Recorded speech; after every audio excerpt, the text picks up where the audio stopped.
ഇന്നത്തെ കാർത്തിക ദീപം എപ്പിസോഡ് റിവ്യൂയിലേക്ക് എല്ലാവർക്കും സ്വാഗതം. എപ്പിസോഡ് തുടങ്ങുമ്പോൾ തന്നെ ദീപൻ രാത്രി നട്ടപ്പാതിരയ്ക്ക് നമ്മുടെ ഉണ്ണീൻ്റെ കൂടെ വിജിത കിടന്നുറങ്ങുന്ന സമയത്ത് ഇങ്ങനെ വിളിക്കും. വിജിത ഉറങ്ങിയിട്ടുണ്ടാവില്ല, അതുകൊണ്ട് തന്നെ വൈബ്രേഷന്റെ സൗണ്ട് കേട്ട് വേഗം ഫോൺ എടുത്ത് നോക്കുന്ന സമയത്തായിരിക്കും ദീപൻ.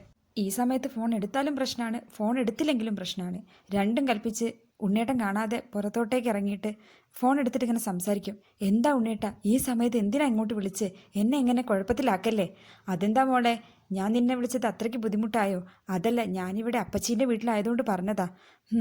എനിക്ക് നിന്നെ കാണണ്ടിയിരുന്നു, അത് വേണ്ടിയിട്ടാണ് ഞാൻ വിളിച്ചത്. എനിക്കിപ്പം തന്നെ കാണണം. നീ ഒന്ന് താഴത്തേക്ക് ഇറങ്ങി വന്നേ. അയ്യോ, ഇവിടുന്നോ? അതെന്താ? ഇവിടെ എല്ലാവരും ഉണ്ട്, ഉണ്ണേട്ടൻ എല്ലാവരും. ആരെങ്കിലും കണ്ടു കഴിഞ്ഞാൽ നീ എന്തിനാടി ഇങ്ങനെ പേടിക്കുന്നത്? നീ എന്തിനാ ഇങ്ങനെ ഉണ്ണീനെ ഭയക്കുന്നത്? ഇഷ്ടമില്ലാത്ത പെണ്ണിൻ്റെ കൂടെ വയ്യാലിങ്ങനെ നടക്കല്ലേ, പോയി ചാവട്ടടി. അയ്യോ, അങ്ങനെ പറയല്ലേ, എൻ്റെ അപ്പച്ചീൻ്റെ മോനാണ് ഉണ്ണിയേട്ടൻ. കുഞ്ഞുനാളിൽ മുതലേ ഒരുമിച്ച് കളിച്ച് വളർന്നവരാ ഞങ്ങൾ. അങ്ങനെയുള്ള ഉണ്ണിയേട്ടനെ എനിക്ക് മരണത്തിന് വിട്ടൊഴുക്കാൻ പറ്റില്ല.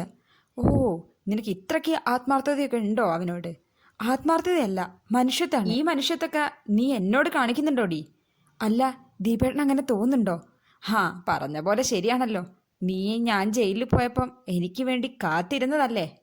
എന്നാ പിന്നെ നിനക്കൊന്ന് പുറത്തേക്ക് ഇറങ്ങി വരുന്നതിന് എന്താ ഇത്ര പ്രയാസം? എന്നെ ധർമ്മസങ്കടത്തിലാക്കല്ലേ ദീപേട്ടാ. എനിക്കിതൊന്നും കേൾക്കണ്ട, ഞാനിപ്പോൾ അവിടെ എത്തും. അതുകൊണ്ട് വേഗം പുറത്തേക്ക് വന്ന് നിന്നോ. ഇത് കേട്ട് വിജിത എന്താ ചെയ്യേണ്ടതെന്നുള്ളതായിരിക്കും.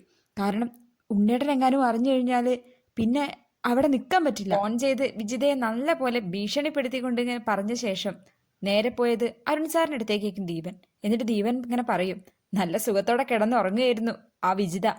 ഞാൻ ആ സുഖം ഒന്ന് ഒഴിവാക്കി കൊടുത്തിട്ടുണ്ട്. എന്താന്ന് വെച്ചാൽ സുഖത്തോടെ കിടന്നുറങ്ങുന്ന അവളും ഞാനിവിടെ പെട്ടിയിലകപ്പെട്ട ഒരു അവസ്ഥയിലുമാണല്ലോ. ഞാൻ അവളോട് പറഞ്ഞു എനിക്ക് ഈ രാത്രി തന്നെ കാണണമെന്ന്. ഇത് കേട്ടിട്ട് അരുൺ സാർ ഇങ്ങനെ പറയും, നീ ഇങ്ങനെ ഓരോന്ന് ചെയ്തിട്ട് അപകടത്തിൽ പോയി ചാടരുത്. ആരെങ്കിലും കണ്ടു കഴിഞ്ഞാൽ പിന്നെ അതോടെ കഴിയും കള്ളക്കളിയൊക്കെ. കണ്ടു കഴിഞ്ഞാൽ ആർക്കാ നഷ്ടം? എനിക്കല്ലല്ലോ, അത് അവക്കല്ലേ. അതുകൊണ്ട് എന്നെ കണ്ടിട്ട് എങ്ങനെ സുരക്ഷിതമായി വാതിലടയ്ക്കാമെന്ന് അവൾ തന്നെ കണ്ടുപിടിച്ചോളും. എന്നാലും നീ സൂക്ഷിക്കണം. ആ കരുണന്റെ ആൾക്കാർ നിന്റെ ബുള്ളറ്റിന്റെ സൗണ്ടും തപ്പി നടക്കുകയാണ്. നീ എവിടെ പോകുന്നതെന്ന് നിരീക്ഷിച്ച് നടക്കുന്നുണ്ട് നിന്റെ പിന്നാലെ തന്നെ. അതുകൊണ്ട് അന്ന് അപകടം പറ്റിയ പോലെ വീണ്ടും ഉണ്ടാവാതെ നീ നോക്കണം. ഇനിയിപ്പം അവർ കൊല്ലുകയാണെ കൊല്ലട്ടെ സാറേ, എനിക്കതിനൊന്നും ഭയമില്ല. എന്നാലും എടാ, നീ ഇങ്ങനെ രാത്രി കറങ്ങി നടക്കുന്നതൊക്കെ സൂക്ഷിച്ചിട്ട് വേണം. ഇനിയിപ്പം എങ്ങോട്ടെങ്കിലും പോവാനുണ്ടെങ്കിൽ ഞങ്ങളെ കൂട്ടിക്കോ. എനിക്കിപ്പോൾ ഒരു ഭയവും ഇല്ല. എനിക്കിപ്പോൾ രാത്രിയോന്നോ പകലോ അങ്ങനെ ഒരു വ്യത്യാസവും ഇല്ല. പിന്നെ സാറുമാരെ, ഒരു കാര്യം പറയാൻ മറന്നു. എൻ്റെ കല്യാണമുണ്ട് ഒക്ടോബർ 25-ന്. എടാ, നീ എന്തൊക്കെയാ പറയുന്നത്? തമാശക്കളിയല്ല. അരുൺ സാർ ഇങ്ങനെ പറയും. തമാശയൊന്നല്ല, ഞാൻ കാര്യത്തില്ല പറഞ്ഞത്. ആ ചടങ്ങ് അത് നടന്നിരിക്കും. എന്തായാലും കല്യാണക്കുറി അത് നമ്മുടെ ഡോക്ടർ സാർക്കും കൊടുക്കാം അല്ലേ? നീ എന്താ ഭ്രാന്ത് പറയുകയാണോ? നിങ്ങളെല്ലാവരും എൻ്റെ കൂടെ നിൽക്കണം, സഹകരിക്കണം. ഇനി അധികം ആരും കാണാത്ത തരത്തിലുള്ള പ്രത്യേക സംഭവങ്ങളായിരിക്കും നടക്കാൻ പോകുന്നത്. വിജിതയും കാവിശ്ശേരി കരുണനും ഒക്കെ നെട്ടോട്ടോടുന്നത് ഞാൻ കാണിച്ചു തരാം സാറേ. അതെ, എൻ്റെ ഒരു പെണ്ണുണ്ട് അവിടെ, കാർത്തു. വിജിത അവളെ എന്തൊക്കെയോ പറഞ്ഞ് ഭീഷണിപ്പെടുത്തി വെച്ചിരിക്കുകയാണെന്നാണ് ഇപ്പോൾ പവിത്രയെടുത്തി പറഞ്ഞത്. സാർ ഇങ്ങനെ അവളെ പിടിച്ച് അവിടെ നിർത്താതെ വേഗം പോയി കെട്ട് സാറേ. അവൾക്ക് എന്നെ ഇഷ്ടമാണ്, പക്ഷെ അവൾ ആ ദാമ്പത്യ ജീവിതത്തെ ഭയക്കുന്നു. ഞാൻ അവളെ കല്യാണം കഴിച്ചാൽ എനിക്ക് തീരാത്ത ഭാരമാവും എന്നൊക്കെയാണ് അവളുടെ ഭാവം. അത് അവളൊരു പാവം കുട്ടിയായതുകൊണ്ട് പറയുന്നതാ. എന്തായാലും ഞാൻ പോയിട്ട് വരാം, ആ വിജിതയെ ഒന്ന് കാണട്ടെ.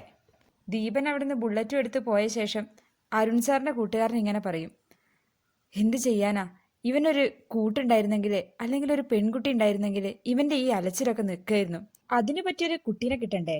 കല്യാണാലോചന മുറുകുന്ന സമയത്ത് അവനൊരു ജയിൽ പുള്ളിയായെന്നുള്ള മേൽവിലാസം വീണ്ടും വീണ്ടും മുന്നോട്ട് വരിക ചെയ്യാം.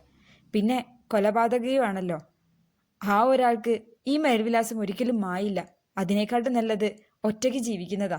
വിജിതയാണെങ്കിൽ വീട്ടിൽ ടെൻഷൻ അടിച്ച് നിൽക്കുകയായിരിക്കും. ഇപ്പം ദീപേട്ടൻ വിളിക്കുമല്ലോ, അപ്പം ഇറങ്ങി പോവണ്ടേന്നും കരുതിയിട്ട്.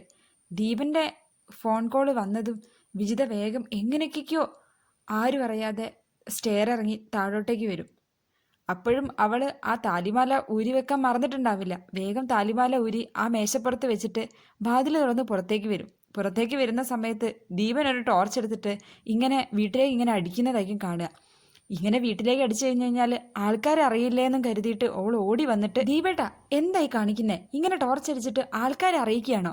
അല്ല, ഞാൻ ആദ്യം വിളിച്ച സമയത്ത് നിനക്കെന്തോ ഇങ്ങോട്ടേക്ക് വരാനെന്തോ മടി പോലെ തോന്നി. ഇന്ന് രാവിലെ കണ്ട സമയത്തൊന്നും ഇങ്ങോട്ടേക്ക് വരുന്നതോ കാണണമെന്നോ ഒന്നും പറഞ്ഞിട്ടില്ലല്ലോ. ആ, രാത്രി വീട്ടിലെത്തിയ സമയത്ത് ആകെ ഒരു അസ്വസ്ഥത.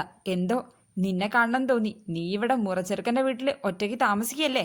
അതെ, ഇങ്ങനെ ഇറങ്ങി വരുന്നത് നല്ല റിസ്ക് ആണ്.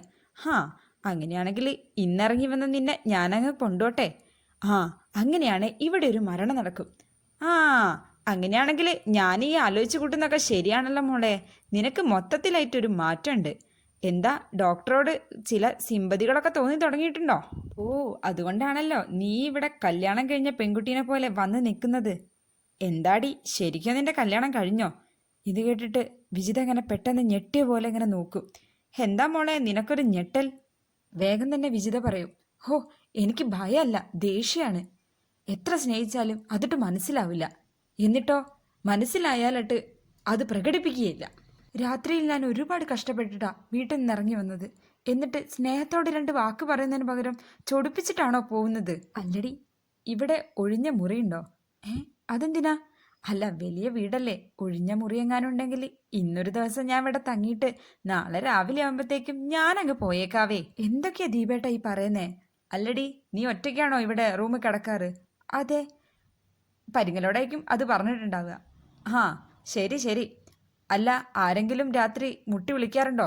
എടീ, നിന്റെ മുറച്ചെറുക്കൻ വന്ന് മുട്ടി വിളിക്കാറുണ്ടോന്ന്? ഏയ്, അങ്ങനെയൊന്നുമില്ല. എന്നാ നമുക്ക് ആ മുറിയിലങ്ങ് പോയാലോ? ദൈവത്തെ ഓർത്ത് എന്നെ നാണം കെടുത്തരുത്. അല്ലടി, നമ്മുടെ കല്യാണത്തിന് മുന്നേ നീയൊരമ്മയാവോ?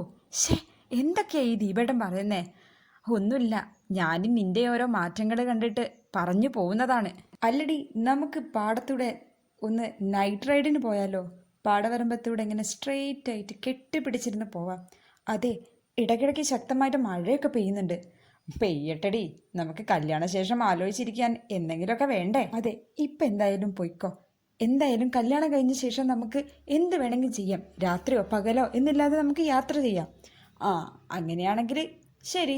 കല്യാണം കഴിഞ്ഞ് കഴിഞ്ഞാൽ പിറ്റേന്ന് തന്നെ നമ്മൾ കൊടൈക്കനാലിലേക്ക് പോകും. അവിടെ കുറേ ആത്മഹത്യാ മുനമ്പുകളൊക്കെ ഉണ്ട്. അവിടെ ഇരുന്നിട്ട് താഴോട്ടേക്കങ്ങ് നോക്കിയിരിക്കാമല്ലോ. എന്തൊക്കെയാ ദീപേട്ടായി പറയുന്നേ? ഒന്നുമില്ലടി, ചുമ്മാ വട്ട് പറഞ്ഞതാണ്. എന്തായാലും നമുക്ക് ആ പുഴക്കരയിൽ പോയി നിന്നാൽ അവിടെ ഇപ്പം വഞ്ചിയുമില്ല, തോണിയുമില്ല. ദീപണ്ണൊന്ന് പൊയ്ക്കേ, ഇവിടെ ആരെങ്കിലും കണ്ട പ്രശ്നമാവും. ആ, ശരി, എന്തായാലും ഞാൻ പോവുകയാണെന്നും പറഞ്ഞിട്ട് ദീപൻ ഇങ്ങനെ പോകാനിരിക്കും. അപ്പം ഇങ്ങനെ പറയും, എന്തായാലും വന്നതല്ലേ, ഈ രാത്രിയുടെ സ്മരണയിൽ ഞാൻ എന്തെങ്കിലും നിനക്ക് തരണ്ടേ? ആ കൈയൊന്ന് നീട്ട്. അപ്പം കൈ നീട്ടിയ സമയത്ത് അവൾക്ക് ദീപൻ ഒരു കൈയിൻ്റെ മുകളിലൊരു മുത്തം കൊടുക്കും. എന്നിട്ട് ഇങ്ങനെ ചോദിക്കും, അല്ല ദീപേട്ട, എന്താ ഇത്? ഒന്നുമില്ലടി, ഒരു തമാശ എന്നും പറഞ്ഞിട്ട് അവിടുന്ന് അങ്ങ് ദീപൻ പോവുകയാണ് ചെയ്യുന്നത്. ദീപനെ എങ്ങനെയൊക്കെയോ പറഞ്ഞയച്ച് വേഗം വാതിലടച്ച് എങ്ങനെയൊക്കെയോ റൂമിലേക്ക് കയറുന്ന സമയത്തുണ്ടാകും അവിടെ ഉണ്ണി ഉണർന്ന് എഴുന്നേറ്റ് ഇങ്ങനെ കാത്തു നിൽക്കുന്നു. അപ്പം വിജിതയ്ക്ക് എന്താ പറയാമെന്നറിയില്ല. അപ്പം നീ എവിടെ പോയതാന്നും കൂടി ചോദിച്ചപ്പോൾ വേഗം വിജിത പറയും, അതെ, ആരോടൊന്നും പറയണ്ട, ഒന്നും ചോദിക്കുകയും വേണ്ട, ഒരു കാര്യമുണ്ട്, നീ എന്താന്ന് വെച്ചാൽ പറ. അത് ഞാൻ എഴുന്നേറ്റ സമയത്ത് ഒരു ലൈറ്റ് കണ്ടു, എന്തോ ടോർച്ചിൻ്റെ എങ്ങാനും. ഞാൻ എന്നിട്ട് താഴോട്ടേക്ക് പോയി നോക്കുന്ന സമയത്ത് എന്തോ അടക്കി പിടിച്ച സൗണ്ട് ഉണ്ട്. അപ്പോൾ ഞാൻ ഒളിച്ചു നിന്ന് നോക്കിയപ്പോൾ ആ പപ്പേട്ടനും നമ്മുടെ പവിത്രടുത്തേയും കൂടെ ഇത് കേട്ടതും ഉണ്ണിക്ക് നല്ല ദേഷ്യത്തോടെ ഇങ്ങനെ നിൽക്കും. അവരെന്താ സംസാരിച്ചതെന്നൊന്നും ഞാൻ കേട്ടില്ല. പക്ഷേ പോകുന്നതിന് മുന്നേ ആ പപ്പേട്ടൻ നമ്മുടെ പവിത്രടുത്തീൻ്റെ കൈക്ക് ഒരു ഉമ്മയും കൊടുത്തു. ഇത് കേട്ടിട്ട് ഉണ്ണി വല്ലാണ്ട് തളർന്നങ്ങ് പോവും. എന്നിട്ടിങ്ങനെ വിജിത പറയും, ഇതൊക്കെ കണ്ടിട്ട് എൻ്റെ സർവ്വാംഗവും നഷ്ടപ്പെട്ട അവസ്ഥയായിരുന്നു. എന്നിട്ട് അയാൾ പോയോന്നറിയില്ല. നമ്മൾ ആ അടുപ്പം അന്നറിഞ്ഞപ്പോഴേ അവരെ പുറത്താക്കേണ്ടിയിരുന്നു.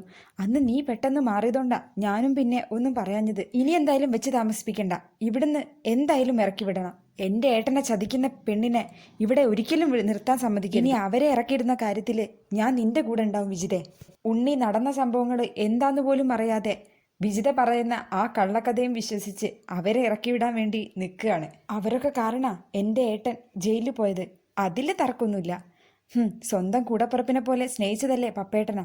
എന്നിട്ട് കണ്ണേട്ടൻ ജയിലിൽ പോയപ്പോൾ പപ്പേട്ടൻ അത് നല്ല പോലെ മുതലാക്കി. ഈ ബന്ധം ചിലപ്പോൾ എപ്പോഴോ തുടങ്ങിയിട്ടുണ്ടാവും ഉണ്ണേട്ടാ, നമ്മളിപ്പോഴല്ലേ അറിയുന്നത്. ഹോ, എന്തായാലും അയാൾ പോയോ എന്നൊന്നും ഞാൻ നോക്കട്ടെ, നീ ഇവിടെ ഇരിക്കി, ഞാനൊന്നൊന്ന് പുറത്തു പോയിട്ട് വരാം. അങ്ങനെ ഉണ്ണി താഴോട്ടേക്ക് ഇറങ്ങിപ്പോകുന്ന സമയത്തായിരിക്കും ഇതൊന്നും അറിയാതെ നമ്മുടെ പവിത്രടുത്തി എഴുന്നേറ്റിട്ട് വെള്ളം കുടിക്കാൻ വേണ്ടിയിട്ട് ഹാളിൽ വരുന്നത്. ആ സമയത്ത് നമ്മുടെ ഉണ്ണി പവിത്രടുത്തിയെ ആ ഒരു സിറ്റുവേഷനിൽ കണ്ടതും ഉണ്ണിക്ക് തീർപ്പായി. ഇതിലാണ് ഇന്നത്തെ ഭാഗത്തിൻ്റെ അവസാനം. എപ്പിസോഡ് ഇഷ്ടപ്പെട്ടാൽ ലൈക്ക് ചെയ്യുക, കമൻറ്റ് ചെയ്യുക. തുടർന്നുള്ള വീഡിയോ കാണാനായി സബ്സ്ക്രൈബ് ചെയ്തില്ലെങ്കിൽ സബ്സ്ക്രൈബ് ചെയ്യുക. താങ്ക്